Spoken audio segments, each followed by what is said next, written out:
ቡና ሱሰኛም ካለ አዳልሞቴ ነው። በዘረኝነትና በብሔር እንዲሁም ደግሞ በውርስ ምክንያት መናቆር ካለ ደግሞ አዳልሞቴ ነው። ይሄ አዳልሞቴ ስራ ነው። ማጠራጠር፣ ስዕሉ ፊት ስትመለከቱ ማጠራጠር ሁሌ ነው የምናገረው። እንደገና ደግሞ ደፋሩ ካለ ልክ እንዳልኳችሁ በዘመዳማቾች መካከል ላይ ሩካቤ መፈጸም፣ መሳደብ፣ መናቅ፣ ትዕቢት የጠቋር መንፈስ ትልቁ ስራው ነው። አጥቅቶ አድብቶ ማጥቃት፣ ተደብቆ ጉድ መስራት፣ መካድ የጠቋር ስራ ነው። ከሃዲ ነው። በጣም ይክዳል። ካድ በቃ ሲክድ ደረቅ ነው። ለምን? ደፋር ስለሆነ ነው። አላየውም፣ አልሰማውም፣ ድርቅ በቃ አይኑን በጨው አጥቦ እንደሚባለው አላለ በቃ እና እግዚአብሔር አምላክ ከዚህ ነገር ይሰውረን። ልጆቻችሁን ጠብቆ ወደ ትዳር ልጆች ሲመጡ በደንብ አገው የሚጠይቁ እናቶች አሉ። ትክክል ናቸው። የማልጅነ የታገር ሰውነ እስቲ ዘመዶች ማን ይባላሉ ይጠይቃሉ። አንዳንዴ ከዘረኝነት ብቻ አትዩት። ከዚህ ማንገል አንጻር ቢታይ ጥሩ ነው ብዬ አስባለሁ። እንግዲህ መምህራኖቹን በቦክስ እየመታ እየጠለዘ በቴስታ እየመታ ነስር በነስር ሲያደርግ የነበረ መንፈስ ይሄ ነው ዋና ዓላማውና ውጤቱ የነበረው። እንደዛ ተማሪዎችን ሲደበድብ ሴቶችን እንደፈለገ ሲያደርግ የነበረ መንፈስ ይሄ ነው። እንዲያውም ብዙ አልተናገርኩም። የትምህርት ቤቱን ጉዳይ እኮ ብዙ አልተናገርኩም። መምህራን በጣም ትቢት የሚሰማቸው መምህራን የነበሩትን ተማሪዎችን ሲመቱ እንዲያውም ምን መልዕክት ማስተላለፍ እፈልጋለሁ በዚህ ጉዳይ ላይ እንደው ባካችሁ የትምህርት ቤት መምህራን የሃይስኩል መምህራን በተለይ ኤሌመንተሪ እንኳን ልጆቹ ትንሽ ቲኔጀርስ ስለሆኑ ከሰባትና ስምንተኛ ክፍል ተማሪዎችን ምንም ማለት አይደለም። እንደ ታላቅ ወንድም መቆንጠጡም ችግር የለውም። ግን ኃይል አትጠቀሙ፣ ዱላ አትጠቀሙ። በዱላ ቢሆን ኖሮ ትምህርት የሚገባ አህያ እስካሁን ፕሮፌሰር ትሆን ነበር ይባላል። እንደ ቀልድ አይደለም። ይኸውላችሁ ጸባይ፣ እንደገና ቤት ውስጥ የሚመለክ ባዕድ አምልኮ ይሄን ይዘው ስለሚመጡ ትምህርቱን እንዳይገባቸው የሚያደርግ እንዲያመፁ የሚያደርግ እንዲደንዙ የሚያደርግ መንፈስ አለ። ጨዋም ቢሆኑ በትምህርታቸው ደግሞ ሰነፍ እንዲሆኑ ያደርጋቸው። በትምህርታቸው ጎበዝ የነበሩ የሚባሉ ልጆች ደግሞ የሆነ ሳት ላይ ወርደው ሾቀው የማትጠብቁት ውጤት ሊያገኙ ይችላሉ። ቤተሰባቸው ላይ ያለው ማንነት ነው የሚወስነው። ለመምህራን ማስተላለፍ ነው።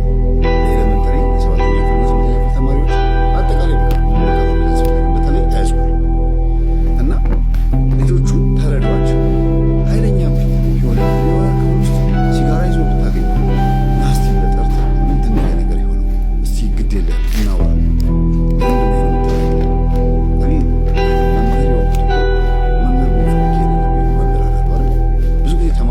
ሲሏቸው መምህራን ኮሌጅ ገብቼ የተማርኩት እኮ መምህር ነው ይፈልጋል ጊዜ ነው እንጂ ሌላ ስራ መስራት ይፈልጋል። ከዛ አስተማሪነት ተማሪዎቹ እንዲርቁት ያደርጓል። አንዱ ትልቁ ችግር ይሄ ተማሪዎችን አስተማሪና ሌላው መምህራኖቹ ራሳቸው ስሜታቸውን ተቆጣጥረው በተማሪ ፊት ጥሩ ስነ ምግባር ከማሳየት ይልቅ ስሜታቸውን ተቆጣጥረው የሆነ መልካም የሆነ ማለታቸው ከማሳየት ይልቅ ኃይል ናቸው። የራሳቸውን ደግሞ አለ አሰራራቸው ራሳቸው መምህራኖቹ የቤታቸው የሱሳቸው የመጠጣቸው አንጎበራቸውም አለ። በዝሙት ምክንያት ያስገቡት መንፈስ ይኖራል። ያ ሁሉ ይሰበሰብና ይመጣና ይከመርና ተማሪዎቻቸውን በጥሩ መንገድ እንዳይመለከቱ ያደርጋል። እና ጉልበታቸው የሚያሳዩ ተማሪዎች ላይ ነው። በምንድን ነው የሚያምኑት? በመቅጣት ከትምህርት ቤት እንዲባረር በማድረግ ወላጅ ጠርቶ ስሙን በማጥፋት እንደ እኔ በጩቤ የተወጋ መምህር አውቃለሁ። ደግሜ እነግራቸዋለሁ። ምሳቅ አጠቃላይ ማር በነበርኩበት ሰዓት ወላጅ ጠርቶ ይሄ ልጅ እንደዚህ ነው ባህሪው የሌለበትን ማለት ነው። እልህ እኮ ስለገባው ክላስ ውስጥ ተማሪው መልስ ስለመለሰለት እልህ ስለተጋባው ስለተጋተተው ነው የምትሉት እናንተ። እንደዚህ በቃ ከዛ ወላጅ ካላመጣ እንዳገባ ነው። ልጁ ደግሞ ወላጅ አመጣ። ከዛ ልጅሽ እንደዚህ ነው ብሎ ሲናገር እንዴ ናት እና ልጁ ተናደደና ውጭ ጠብቆ በጩቤ አስተማሪው በቃ ጠፋ። በዛ አሁን አረብ ሀገር ነው ያለው ይሄ ልጅ። መምህሩ ግን ያው ሰለለች። በጩቤ የተወጋው አጥንቱን የወጋው ጅማቱን በጥሶለት ሊሆን ይችላል። አንድ እግሩ ሰለለች ነው የሚባለው። እና አንዳንድ ጊዜ ወላጆች ፊት ስለ ተማሪዎቻችሁ የምታወሩት ነገር ልጆቹን ምን አይነት ባህሪ እንዲወርሱ እንደሚያደርጋቸው ታውቃላችሁ? ከባድ ነው በጣም። እልኸኛ እንዲሆኑ ነው የምታደርጓቸው። የእውነት ነው የምላችሁ። ወጣቶችን በፍቅር ተማሪዎችን በፍቅር መያዝን የመሰለ እኔ ራሴ አስተማሪ ሆኛለሁ። ስኩል ኦፍ አይጎዳ መምህር ነበር አስተምሬያለሁ ራሴ እና ተማሪዎችን በፍቅር መያዝን የመሰለ ነገር የለም። እግዚአብሔር የሚባለው አምላክ፣ ቤተ ክርስቲያን የምትባለው ቤት፣ ቅዱስ ቁርባን የሚባለው ምግብ፣ መንፈሳዊ ሕይወት የሚባለው ጎዳናና ፍኖት መንገድ የለም በሕይወታቸው ውስጥ። እየበሉ እየጠጡ እየተደሰቱ ሃይማኖት ምን እንደሆነ ሳያውቁ ማደግ በጣም ነውር ነው። ነውር ነው ብቻ አይደለም ጎዶሎነትም ነው። እማማ ወይም እኚህ እናት የልጆቻቸውን መስመር ሲያቀኑ አይ ምን ይሄን መሰለ ጨዋ የሆነ ደስ ያጥኑ እንጂ ሌላው ምን ችግር እኔ ጸልይላቸዋለሁ እኔ እያሉ ነው የሚሉት። እና በጣም ሁኔታቸውን ብታዩት ይገርማቸዋል። ሲናገሩ የነበረ ሴትዮዋ ኢንተርቪው አድርጊያቸው ቢሆን ኖሮ አገላለጻቸው የሚገርም ነው። ልጆቼን ሳሳድግ ጎረቤትም ሲመሰክር ኧረ እነሱ ጨዋ ናቸው፣ ቤተ ክርስቲያን ሄዱ አልሄዱ ብሎ ጎረቤትም ይመሰክራል። ከሴትዮዋ ንግግር ተነስቶ ነው። ግን እንደው ድግስ ኖሮ የሆነ ዝክር ኖሮ ተጠርተው ካልሆነ በስተቀር ከግቢያቸው ወጥተው ቡና ለመጠጣት ጎረቤት አይሄዱ። ቤታቸው ነው ክትት ብሎ ያሉ። ሴትዮዋ በጨዋነትና በስነ ምግባር ካያችሁት ሴትዮዋን በጣም ጨዋ ናቸው በስነ ምግባር ስታዩት። ግን ከጸባይ አንጻር ስታዩት ደግሞ ቲቪት የምትባለው እቺ ከንቱ ዳስ ይሄ እንዴት ነው አለ አይደለም፣ ሀብት ንብረት አለኝ፣ የባለስልጣን ሚስት ነኝ፣ ልጆቼ ገንዘብ ካለ ምንም አይጉደልባቸው፣ መንዳት ከፈለጉ ከዛ ደግሞ መዋኘት ከፈለጉ ማንኛውም አይነት ላይፍ ማየት የሚፈልጉትን ነገር በሙሉ እንዲያዩ እኔ መንገዱን አመቻቻለሁ፣ ደስ ያላቸውን ያድርጉ የሚል መንገድ የከፈቱ እናት ናቸውና ግን ልጆቻቸው ደግሞ በትምህርት ጎበዝ የሆኑት በአጎታቸው የድብትርና መንፈስ ምክንያት ነው። ሁለቱንም እየነገርኳችሁ የሚሄደው አመስግናችሁ ወይ ታድለው ብላችሁ በኋላ ስብር እንዳላረጋችሁ ብዬ ነው። ሰይጣንን አጅር እንዲህም ለካ ታደርጋለህ እያላችሁ እንድትሄዱ ስለምፈልግ ነው። እግዚአብሔርን አያውቁትም። ማተብ አስረዋል። ስዕለ ማርያም ቤታቸው ይኖራል። አዎ እንደ ማንኛውም ኦርቶዶክሳዊ ጥምቀት ሲሆን በዓላት ሲሆን ምናምን ሲሆን በቃ ይሄ እንደ ማንኛውም ክርስቲያን ኖርማል ክርስቲያን ብዬ ሁሌ የምንለው ወይም ደግሞ ተራ ክርስቲያን ዝም ብሎ ክርስቲያን ኖርማል የሚለውን በዚህ ነው የምተረጉመው እኔ። ወይም ደግሞ ተርታ የተለመደ ኖርማል ሁሉም ማህበረሰብ በለመደበት መልኩ የሚሄድ እሺ። ከዛ አግብተው ሁሉም ወለዱ። ሁሉም የራሳቸው ትዳር ያዙ። እማማም እድሜያቸው እየገፋ ደስ ብሏቸው የልጅ ልጆቻቸው እየመጡ ግቢ ውስጥ ሲያተራምሱት ደስ ይላቸዋል። ግቢው ሰፊ ነው። በቃ ቀውጢ ይፈጠራል ቤቱ ግቢው በቃ ደስ ይላቸዋል። እና ዘመድ አዝማድ ይመጣል። አምስቱ ልጆቻቸው የልጆቻቸው ሚስቶች 10 በሉ። ሁለቱ ደግሞ እነሱም ደግሞ አግብተዋል። ግን እንደ ልጆቹ አይደለም ያገቡት። ይለያል እንትናቸው ራሱ ይሄ ትምህርታቸው ጓደኛ ሲያመጡ ሲያስተዋውቁ ማማን ምናምን ይለያል። ግን በድለዋቸው አይደለም። ሴትዮዋ የሆነ የጎደለባቸው ነገር እንዲኖር አድርገው አይደለም። እንደው እንደ ልጆቼ ያሳደግኳችሁ ግን የሆነ የባዳነት ስሜት ይሰማቸዋል ልበል ይላሉ ሴትዮዋ። አይ ትይ እንደሱ አይደለም እኮ እማዬ እኔ እንጃ ብቻ ለማንኛውም ኧረ አንቺ ብቻ አለሽም ያም እንትንም ወንድምሽም ሁለታችሁም ስጋዎቼ ስላልሆናችሁ ጡቴን ስላልጠባችሁ ትንሽ ራሳችሁን ገለል ታደርጋላችሁ ልበል ይላሉ። ይለያል እንትናቸው የልጆቹ የነዚህ ሁለቱ ወንድና ሴቶች ዘመድ ሆነው የመጡትና ኢቭን ፍቅረኛ አምጥተው ሲያስተዋውቁ ራሱ እትዬ ጓደኛዬ ነው ተዋወቂው ብለው አምጥተው አስተዋውቀው በዛው ነው ሰርግ ሳይሰረግ ወደ ቤት የገቡት ሁለቱም። ለምንድን ነው እንደ ልጆቼ እንድታገቡ ማላረገው? ሰርግ ይደገስ የሆነ ፕሮግራም ይደረግ ሲባል አይ እማዬ ስወልድ ክርስትና ላይ ይሆናል። ያኛውም እንደዛው ተነጋግረው ነው የሚያደርጉት።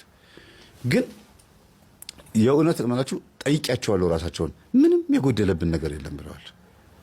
የሆነ የመገፋት ስሜት በፍጹም አይደለም። ግን ልዩነት አለ። 5 ልጆች በትምህርታቸውም በወግ ማድረግም በግራጁዌሽንም በጸባይም አንድ አይነት ምን አይነት እውቀት ጉዳይ በተመለከተ ግን እሱን የሚያስረዳቸው እና አጠገቡ መጥተው ሲቀመጡ ይንቀጠቀጣል። ሰውነቱ ሼክ ያደርጋል፣ ላበላብ ይሆናል። ከሴቶች ጋር ኖረህ ለምንድን ነው ሴት የምትፈራው? እንደ ከወንዶች ጋር ኖረህ ቢሆን ኖሮ ይሉታል። ከወንዶች ጋር ኖረህ ቢሆን ኖሮ አዎ ልክ ነው፣ ከኛ ጋር እየተጫወትክን ያደግከው ምንድን ነው እንደዚህ የሚያስፈራህ ይሉታል። ከልጅነት ጀምሮ እኮ ነው፣ ገና ከ6 ዓመት ምናምን ጊዜ ጀምሮ ነው እንደዚህ የሚሆነው አሉ። ሴት ስትጠጋው ይንቀጠቀጣል። እና በሩቅ ሆነሽ እዛ ሆነሽ ጠይቂኝ ምናምን ይላቸዋል እህቶቹ። አንተ ስነ ስርዓት አልገኝ ትኮሪ ሆኛ በቃ እኔ ራሴን እያመመኝ ነው ይላቸዋል። በቃ በጣም ኮንፊውዝ ይሆናል። ታዲያ ይሄ በሰላም ነው? ሊያውም ከሴት ጋር እየኖረ ማለት ነው። የሚገርመው ነገር እናቱ እጅግ በጣም ነው የምትወደው፣ በጣም ነው የምታቀርበው። ታፋው ላይ አስተኝታ ፀጉሩ እንደዚህ እየዳበሰች ምናምን ስትቀምለው በነበረበት ጊዜ ያለውን እያስታወሰች አሁንም ና ብላ አጠገቡ አስቀምጣ ምን ስትል ምንም አይሰማውም። በቃ እናቱ ጋር በጣም ሰላም ነው። ምክንያቱም እናቱን የሚያዩበት መንገድ ይለያል። እናቱ በጣም ነው የሚወዳት፣ ትረዳዋለች ነው የሚሉት ብዙ ጊዜ። እማዬ ትረዳዋል፣ ችግሩ ይገባኛል የምትለው ግን እንደዛ አይደለም። አይነ ጥላን ስለምታባብልለት ነው እናትየዋ በጣም ሰላማዊ ስሜት ይሰማኝ ነበረው። ተውት እስቲ በቃ ካልፈለገ አልፈለገም፣ ሲፈልግ ቆሞ ቀር ለምን አይሆንም ትላለች እናትየው። እማዬ ይላሉ ልጆቹ፣ አባትየውም ጭምር ማለት ነው። ምንድን ነው የምትይው ይላሉ በተደጋጋሚ። እንዲያውም አባትየው በዚህ ነው የሚታወቁት። ልክ እናትየው ነገር ስትናገር ልጆቹ ዞር ብሎ አባትየው ነው የሚያዩት። ምን እያልሽ ነው ይላሉ። እቺ ቋንቋ አትለይም እና ቤት ውስጥ ተለመደ። አባትየው በሌለበት ሰዓት ሁሉ እማዬ ምን እያልሽ ነው ይላሉ።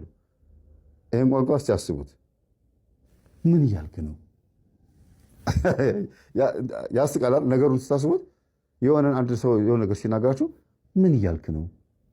ያ ሰው ንግግሩን መለስ ያደርግና አይ እኔ እኮ ማለት የፈለግኩት ይላል፣ ያስተካክለዋል። እዚህ ጋር ግን እናትየዋ ምንም አላልኩም በቃ ልክ ነኝ ድርቅ ይላሉ።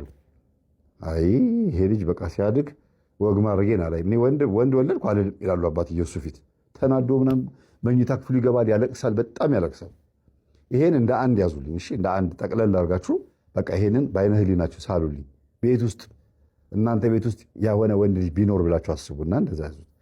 አሁን ይሄ ልጅ በትምህርቱ ጎበዝ ስለሆነ የአንድ ትልቅ ድርጅት ያው ይሄ ነው ብዬ መናገር አልችልም። የአንድ ትልቅ ድርጅት ልናገረው ባንክ ነው፣ በቃ ምንም ችግር የለውም። የባንክ ምክትል ማኔጀር ሆነ ገና በ24 ዓመቱ። በጣም ጎበዝ ነው በትምህርቱ፣ በማዕረግ ነው፣ ሰቃይ ነው። ልክ እንደጨረሰ ትምህርቱን ስራ አገኘ። ውጤቱ የሚገርም ነው። ከዛ መኪና ተሰጠው፣ ተበድሮ መኪና ገዛ እና መኪና እየዘወረ እህቶቹን ያደርሳቸዋል ይላል። እየለመደ መጣ ምናምንና የሆነ ጊዜ ማታ ላይ ወደ ዋናው ታሪክ፣ አሁን ወደ ዋናው ገጠሜ ልገባላችሁ ነው። የሚያስቀው ከዚህ ሰዓት ጀምሮ ነው። ማታ ላይ በመኪና የባንክ ስራውን ሰርቶ ጨርሶ ወደ ቤቱ እየመጣ እያለ ፖሊስ አለችና አስቆመችው። ምን ይፈራል ብያቸዋለሁ? ፖሊስ፣ ሴት ፖሊሶች በአጠቃላይ ፌዴራሎች ምናምን ወይም መከላከያዎች ሊፍት ይጠይቃሉ። በነፃ ነው የሚወሰዱ ታውቃላችሁ አይደለ? የሀገራዊ ግዳጅ ነው፣ የሹፌሮችም ግዳጅ ነው። ከቸኮላችሁ የሚከለክላችሁ የለም። ይቅርታ ብላችሁ ታልፋላችሁ። እንዲያውም ምን ይደረጋል? ትክክል እንግዲህ ሹፌሮች በዚህ አጋጣሚ እንድትለምዱ የምፈልገው የተለመደው ነው። እንግዲህ በልጅነቴ አባቴም ወታደር ሆኖ አልፏል፣ ሹፌር ሆኖ አልፏል። ብዙ ነገር ያሳለፈ ሰው ነው አባቴ። እና ፖሊሶች ሊፍት ሲጠይቁን በጣም ቸኩለን ከሆነ ፍሬቻ አብርተን ወይም ደግሞ ክላክስ አድርገን እናልፋለን። ይቅርታ ማለት ነው፣ እንዲህ ችግር የለውም ይላሉ። የምንቆምላቸው ደግሞ ጥግ ይዘን እንቆማለን ነው የሚለው አባቴ። እና ይሄ ልጅ ይሄንን አያውቅም፣ ምንም አያውቅም። እንዲህ ብላ ስታስቆመው ጊዜ ተንቀጠቀጠ፣ ሰውነት የተንቀጠቀጠ አለ። በቃ ዳር ላይ አምጥተው አቆመና ከመኪና ወርዶ ምን አድርጌ ነው እኔ እኮ ምንም መሀል ላይ እኮ ነው እየሄድኩ ያለሁት ብሎ ሲላት ጊዜ ከት ብላ ሳቀችና ኧረ ቀልድ በጣም ደስ ይላል። ዛሬ ደግሞ ከመኪና ወርዶ በቀልድ ግቢ የሚለኝ ሰው ነው የመጣው ማለት ጊዜ ምንድን ነው ምናምን አለ። ምን ሆነ ነው እንዴ? ታረጋጋ የምር ነው እንዴ አለችው። እኔ እኮ ምን አጥፍቼ ነው ብዬ እኮ ሰውነቱ ተንቀጠቀጣለች። ከዛ አንተ ምን ሆነ ታረጋጋ እንጂ እኔ እኮ ሊፍት ፈልጌ ነው። ሊፍት ነው እንዴ ያለና ከኋላ በር ከፈተላት፣ ገባች። ከዛ እሱም ገባ። እንዴት ብሎ ይንዳው መሪው እንደዚህ እንደጨበጠ ይንቀጠቀጣል ሰውነቱ። ከዛ ወርዳ ከኋላ ወደ ጋቢና መጣች። አጠገቡ ተቀምጣ እጁን ያዘችው። ሼክ አረገ። በቃ እንደዚህ ሰውነቱ። ፖሊስ ናት፣ አስቡ፣ ሴት ናት። እንደገና ደግሞ ቁም ብለዋለች። ፍርሃትም ደግሞ ይባላል። ምን አጥፍቼ ነው የሚለው ሶስቱም ነገር የተደመረበት። ከዛ ታረጋጋ፣ እኔም እንዳት እችላለሁ አለችው። እሺ ቤቴን ታውቂዋለሽ አላት። አንተ ታውቀዋለህ አለችው። አውቀዋለሁ አላት። በቃ ና ቦታ እንቀያየራችሁና ከዛ የሆነ ሰዓት ላይ ፕራንክ መሰለኝና አለች ልጅቷ፣ ፖሊሷ ማለት ፖሊስ ናቸው። እና ዞር ብያ ያለው አለች። ድንገት ካሜራ ካለ ብያለች። ምን እኔ ራሴ ነኝ ሊፍት ያስቆምኩት። እነሱ መተው አጠገቤ ቆመው ቢሆን ኖሮ ፕራንክ ነው፣ እኔ ግን ራሴ ነኝ ያስቆምኩት። ስለዚህ ፕራንክ አይደለም ብዬ ገባሁና የምርህን ነው ግን እየቀለድክ ነው አለችው። አይ እኔ ፖሊስ በጣም ነው የምፈራው። ኦኬ ፖሊስ እሺ፣ ሌላ ምን ትፈራለህ አለችው። አይ በቃ ፖሊስ ብቻ ነው የምፈራው አላት። አይ ፖሊስ ብቻ አይደለም ሴትም ትፈራለህ አለችው። እጁን ስትይዘው በጣም እጁ ይንቀጠቀጣል፣ ይግሏል እጁ። አስቡት፣ ዝናብ አለ እኮ የሐምሌ ልጅ ነው ብያቸዋለሁ አይደል?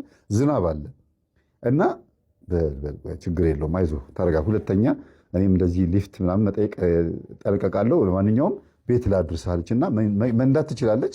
እየነዳች ነው ያደገችው።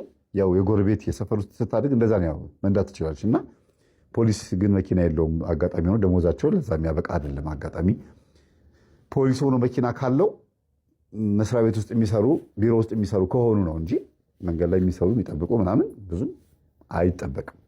ከደሞዛቸው አንጻር ነው። ታዲያ ታታሪ ሆኖ ሰርተው ምናምን እንዳያገኙ ደግሞ የመንግስት ቅጥረኛ ናቸው።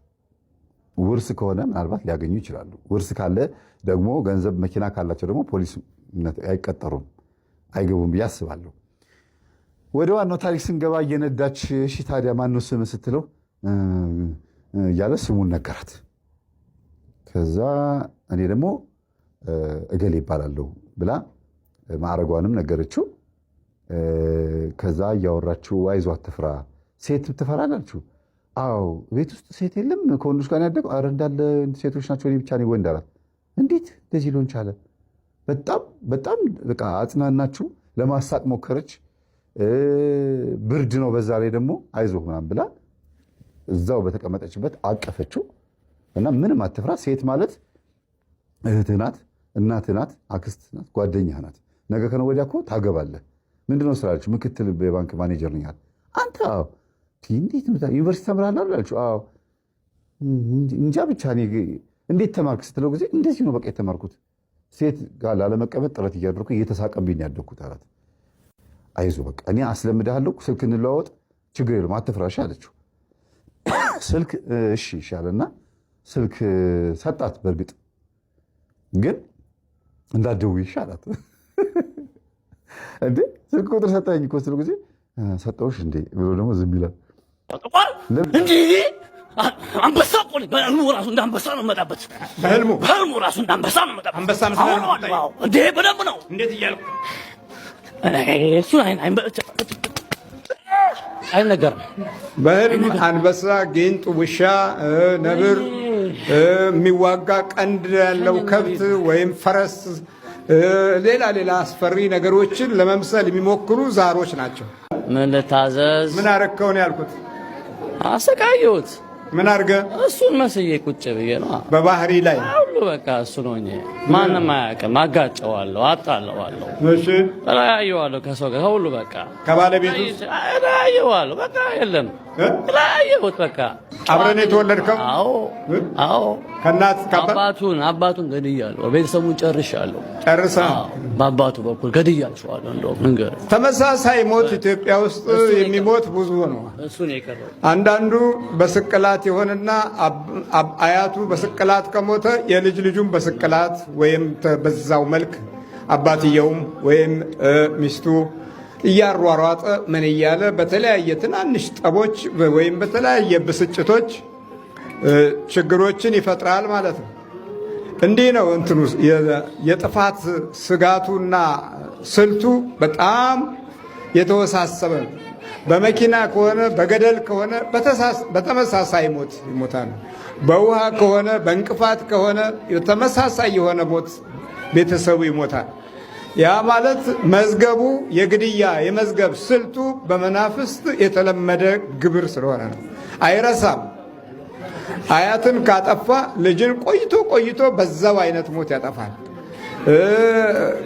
በዛው አይነት የልጅ ልጁን ያጠፋል። እንዲህ እያለ እንዴ የእኛ ቤተሰብ የሚሞተው ሁልጊዜ በዚህ መንገድ ነው ማለት ነው የሚለው ይሉና ልማድ ያደርጉታል። ሞቱን ይለምዱታል። እኛ ዛሬ በሀገራችን ሞትን እንደለመድ ነው። በየዘመኑ ባሉት ጦርነቶች ሞትን ለመድንና አሁን በቃ ልጄ ልቀቅ፣ በቃ ንብረቴ ነበር ሀብቴ ነበር አሁን የለም። የበላይ ማን ነው? የበላይ የዛሬዋ ማነች?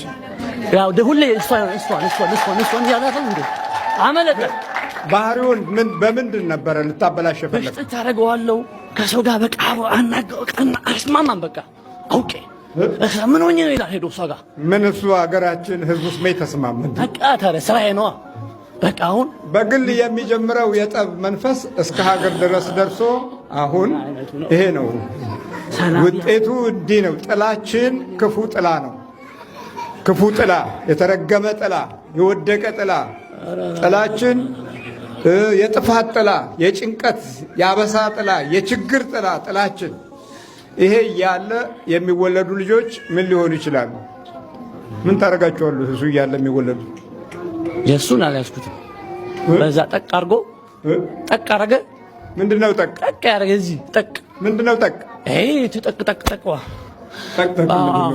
ጠቅ ምንድነው? ወይ ቤላ እቺኛዋን ወይ ቤላ። አው ቀመሳት። ማንን ቀመሳት? ወይ ዋናው ነው። ዋናው ምን ቀመሳት ምናምን ምንድነው? የእርሶ ትምህርት በእሷ ተወለደ። አላየውም፣ አልነካውም። ያው የእሱ የመላኩ ነው ልጁ። አዎ ልጅ አለው። አዎ ስንት ልጅ አለው? አንድ ብቻ ወልዷል። ያው ከሱንም ለያየው አባቴ። የመጨረሻ የምትላቸው አለ ሰዎች ሲኦል ግቡ እናንተ ራሳችሁ። ይኸው ነው። አዎ እለቁ፣ ውደሙ። ምን አድርጋላችሁ? አዎ ስማ እያለቀ ነው። ምን ይሄ ምን ታራዊት ሰብስቢ ልቅ ነው ብሎ ዝግጁ ነኝ። ኪዳነ ምሕረት ወይኔ እንዴት ብለው እንዳነካኝ በኪዳነ ምሕረት ስም አቦ ሄዳለሁ። በእሷ ስም ምን አባቱ በቅዱስ ሚካኤል ስም በቅዱስ ሚካኤል ስም እንዴ በናዝሬቱ በኢየሱስ ክርስቶስ ስም ወይኔ በናዝሬቱ በኢየሱስ ክርስቶስ ስም ሲኦል ታስረናል። ወይኔ